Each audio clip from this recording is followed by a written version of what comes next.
Larry Hoover, the founder of the Gangsta Disciples, just recently had his time commuted by President Donald Trump, meaning that his federal side of his sentence is done.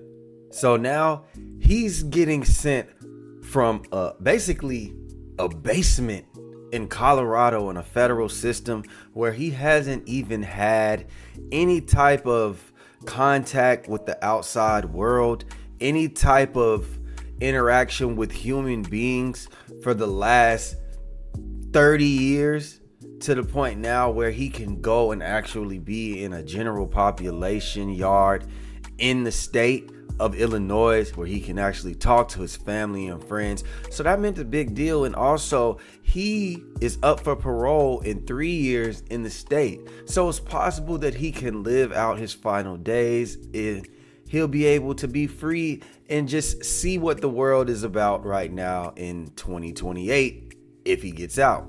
And it seems like whenever something positive happens for a black man, a black figure in the industry, we know that there's somebody there to pull him down. We seen it happen with Big Meech. And Big Meech, he was about to come home and he was about to be celebrated. He was about to have a welcome home concert. But people said, no. We gonna look into your paperwork. We gonna put it out there that you've done this, you've done that, you said this, you said that. And the same thing is happening for Larry Hoover. Yes, Larry Hoover, who is like 74 years old. We got the number one paper pushing clerk gangster in the industry, and that is 1090 Jake doing, I'm talking about all types of police work to figure out if Larry Hoover is a snitch. Gangsta Disciple founder Larry Hoover apparently got popped back in 1968, and this is the Chicago Tribune article detailing what he said to police. This is James Highsmith and Leonard Longstreet, the two men that Hoover said popped him and got arrested for it. 2 years later, Hoover would get revenge when he took out a 19-year-old, and 3 years after that, a 24-year-old was kidnapped. Now, the kidnapping victim was found unalive, and a witness to the kidnapping was set to testify against Hoover, but he was also found in an alley unalive with 2 wounds to the back of his head. These are the crimes that got a 23-year-old Larry Hoover taken off the streets of Chicago and sentenced to 200 years in state prison. He decided to run the gang from prison. The feds would come in and hit him with 6 life sentences. Now, Trump just got rid of that, but he still has to finish his state time, and right now, Larry Hoover isn't set to be released until 2066. Now let me say this. I don't condone gangbanging. I despise it. I also don't care and don't give a fuck if Larry Hoover ever comes home. Because you know what? There's people that he's killed. There's people that he's had killed.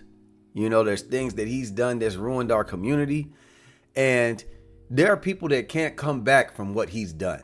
So let me put that out there. I'm not biased when it comes to this situation. I'm also not one of those people who are saying, oh, 1090 Jake, you better be careful. The GDs are going to come get you. Nah, make your content 1090. If that's what you choose to do, you know the consequences that come with that. But what I don't respect about what 1090 Jake is doing is I thought that you had to have real paperwork. I thought you had to have real paperwork to say somebody's a snitch, to call them out.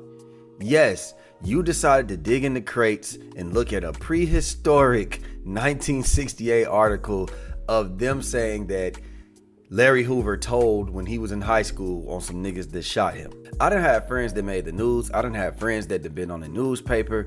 And the news in the newspaper, they will make you look crazy. And the police have a direct line to the newspapers. And they get them to say things that don't make you look any type of credible, right? So what I'm saying is them saying, hey, he told. I can't condone that the newspaper is just 100% right. So I feel like if you're going to call somebody a snitch, you need to go down there, request the paperwork, get on Pace or whatever y'all be doing, because I'm not the paperwork guy. And you go over there and you accuse Larry Hoover of snitching when you get the real paperwork, because that is a man of high regard in some people's eyes, right?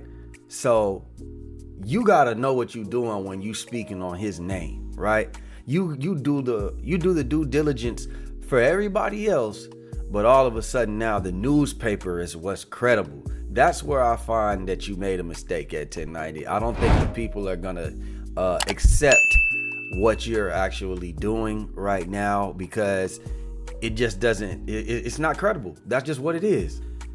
And man, you know, I stopped respecting what 1090 Jake does when I saw that he was a rat himself.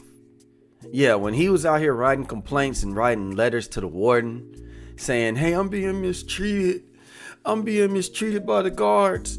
They're beating up this guy, and that guy. Listen, man, you big blood, man. You got to take your licks. And you was out here writing complaints to the warden, telling on people. That's the lick that come with what you do. Yeah, you signed up for prison when you became a blood. And when you became a blood, you knew that, hey, if you gonna go to war with the police, you gonna go to war with the security in the prison, then it ain't no telling. You gotta take your lick. So you saying that when you was right, because they in the said, so help me please. So you agree that was you who wrote all this out? The whole thing I wrote, bro. I'm writing to the warden. Like, look, this the situation I'm in. You gotta make it sound some type of something. Nah, like, yeah. What I'm gonna be like, hey, warden, I'm big gangster, but let me out of confinement. You think they finna?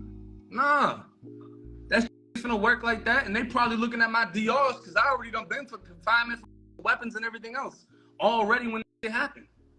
So it's like once that happened, they boosted up my custody level to closed custody.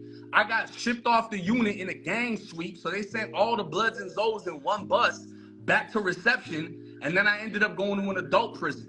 So I had to finish my confinement time at Appalachia CI. And then I got into more when I got over there. I was fighting in there, whatever. So that's how I ended up doing 210 days of confinement. On top of that, 1090 Jake uses nigga. Yeah, he uses the N-word, and hey man, it just goes to show, man. Some people are a little too comfortable for me. Some people are a little too comfortable in our culture, and they can leave anytime they want.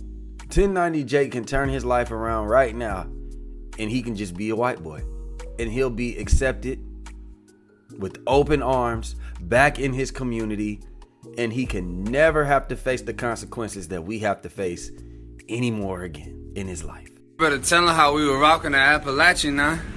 Big 500. You better tell him how we were rocking the Appalachian now. Goose swang, I'ma hit him. Goose say get him, I'ma kill his ass, man. Stop playing. You already know this shine shit, that stone shit, man. Love and loyalty, bitch. This the stove. This the job, you know what it is. Fucking hoes in the bathroom like it ain't shit, nigga. Get that money, nigga. Y'all tatted up big stupid ass bees out in this bitch, y'all. Boy, he ain't for none. What's up? Y'all see this? What's up, everybody? What I said I was gonna do. I'ma pop out, just me, no weapons, right?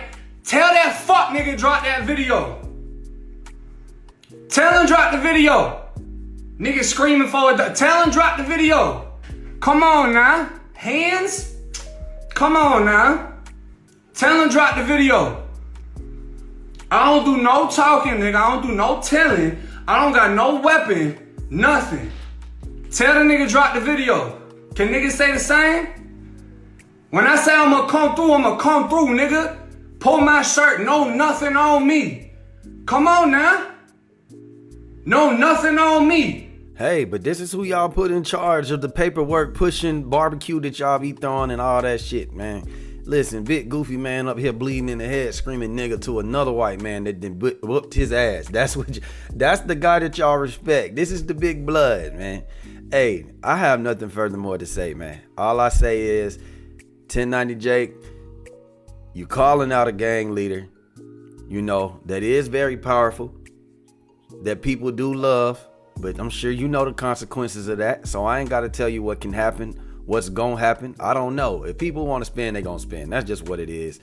But I don't think that a newspaper from 1968 is credible enough to deem somebody a snitch. And from what I've seen online, everybody is saying the same thing. This is one of those that backfired on you.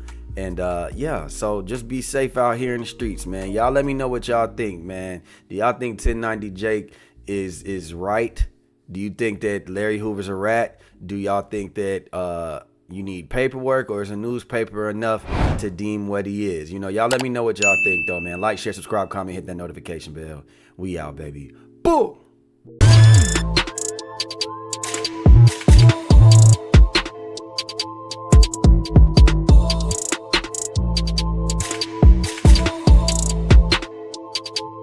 Big Just LaFlare. It's him.